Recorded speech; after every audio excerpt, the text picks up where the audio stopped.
दूसरा इसमें जो तरीकाकार है वो ये है कि आप किसी भी कंपनी का ट्रेड लाइसेंस यहाँ पे ले लें, यानी कि कोई कंपनी आप ओपन करें, फिर आप उसका ट्रेड लाइसेंस ले। ट्रेड लाइसेंस लेने के बाद आपने जो है वो जो अपना वीजा है वो पार्टनर शो नहीं बेसिकली होना, यानी कि आपने पार्टनर नहीं बनना, आपने उस पे जो है वो मैनेजिंग डायरेक्टर बनना है। मैनेजिंग डायरेक्टर बनने के बाद आपने जो अपनी सैलरी है वो कम से कम यूए लेबर लॉ के मुताबिक 30,000 दिरहम से ज्यादा की रखनी है, यानी कि आप 32,000 दिरहम रख लें, 35,000 दिरहम रख लें, इसके अराउंड फिगर में जो है वो आपने अपनी सैलरी रखनी है। और फिर आपने उसमें 5 से 6 मंथ जो है वो सैलरी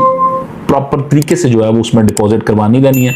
इसमें एक चीज़ और भी है, जब आप अपनी सैलरी अपने अकाउंट में डिपॉजिट करवाते हैं तो उसमें से कुछ ना कुछ सैलरी फिर आपने खर्च भी करनी है। ये नहीं है कि आप जो है वो सारी उसमें जमा करवाते रहें फिर उसी को निकलवाते रहें। ये मैं आपको कैटेगोरिकली बता रहा हूँ कि आपने जो सैलरी वहाँ पे सबमिट अपने अकाउंट में करनी है वो प्रॉपर जो एक सिस्टम्स है उसके तहत ही करनी है। और दूसरी बात यह कि जब आप ट्रेड लाइसेंस लेते हैं तो उस लाइसेंस पे ना तो वीज़ा आपने किसी को देना है ना किसी बंदे से लेना है वीज़ा। तो बेसिकली ये बहुत ज़्यादा बेनिफिट्स उन लोगों को करता है जो लोग भी, और ये जितना भी मैंने आपको इस वीडियो में मैकेनिज्म बताया, ये जो दोनों सूरत हाल मैंने आपको बताई हैं, ये सूरत हाल जो है वो प्रॉपर एलिजिबल्स हैं, प्रॉपर थ्रू लॉ हैं। किसी भी तरह का जुगाड़ या किसी भी तरह का कोई ऐसे जो आप कहें कि अनलीगल, ये चीज़ बिल्कुल भी नहीं है। ये प्रॉपर थ्रू द वे है, और एक आप कह लें कि एक माइंड के मुताबिक आप इस इजी वे में यानी कि आसान तरीके से ये चीज़ें हासिल कर सकते हैं। लेकिन आपने जब कंपनी अपनी ओपन करनी है तो उसमें अपने पार्टनर शो जो है वो नहीं होना, आपने उसमें यही है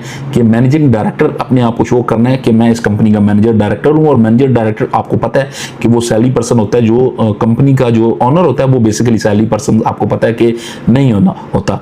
तो इसलिए ये चीज़ आपने माइंड में ज़रूर रखनी है। अच्छा, इसमें एक और चीज़ भी ये है कि जब आपको यहाँ का यूएई का जो ये जो 10 ईयर गोल्डन वीज़ा आपको मिलता है, तो इस 10 ईयर गोल्डन वीज़ा के लेने के बाद जो है वो आपके लिए बेनिफिट ये होगा कि आप किसी भी यूरोपियन कंट्री, शेंजन कंट्री, किसी भी ऐसी ऑस्ट्रेलिया, कनाडा, न्यूजीलैंड, इनमें से कंट्री का भी वीज़ा इजीली हासिल कर सकते हैं, क्योंकि बहुत सारी कंट्रीज जो हैं वो इसी बिहाफ पे आपको वीज़ा दे देती हैं कि आपके पास यूए का 10 ईयर का ये जो गोल्डन वीज़ा है ये आपके पास मौजूद है।